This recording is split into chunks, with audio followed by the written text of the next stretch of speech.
I think people shouldn't have to live in fear. The point of police is not to instill fear, but I think the point of police is to protect people, to have them not feel like fear.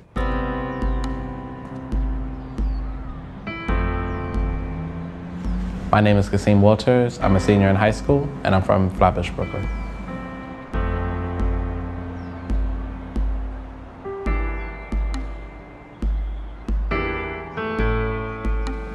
East Flatbush is very diverse, many different people.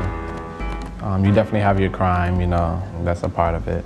But everybody's together. Everybody's a unit.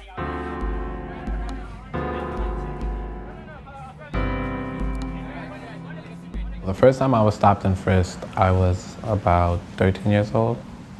I was, of course, leaving my house on my way to school to pick up a friend. My friend lives about maybe a block and a half away from me. And I was walking up the block. I made the left on New York Avenue. I was just waiting outside. And then the cops just pulled up and they were like, "Oh, what are you doing?" I was like, "I'm waiting for my friend." And they was like, "He lives here." And I was like, "Yeah." They went through my book bag, threw my stuff on the ground and all that. They were just asking me questions, being rough with me, telling me where I'm gonna end up. "You wanna end up in jail?" And then they both became very aggressive, searching in my pockets, turning me around and pushing me, like forcing my legs open, like yanking me. So at that moment, I don't know, frightened, definitely frightened. Frightened and confused. The thing that changed for me first is the way I looked at police. I couldn't look at them the same. I remember, it was bad to a point where I got robbed. I didn't call the police. They scare you now, so they instill this fear in you, and then it forces you to have this mindset that you are a criminal. So you wake up now and you're like, am I gonna get stopped? Maybe I should wear something so I don't get stopped. Maybe I shouldn't wear a hoodie.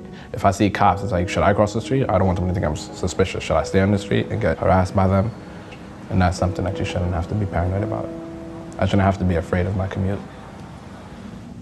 After that point of time, I've probably been stopped and frisked 7 times. I had a friend that was leaving the supermarket and he got stopped and frisked. I know friends that giving high fives to each other at bus stops and the cops stopped them thinking that they exchanged drugs.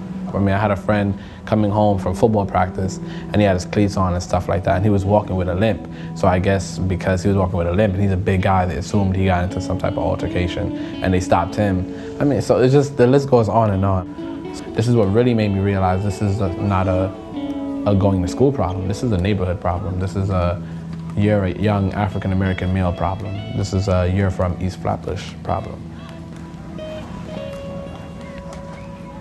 If it happens to you once, you probably won't get it. If it happens to you under a random circumstance, you won't get it. But you have to understand that there's people that have been stopped over 10 times. There are people that have been stopped over 20 times.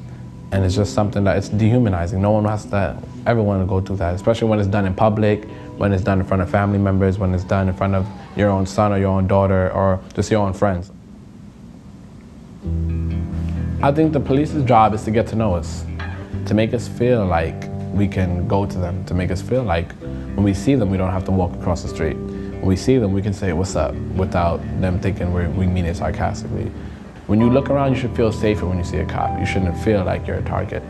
And I think that's the main goal, is that we should feel like citizens of New York and not criminals.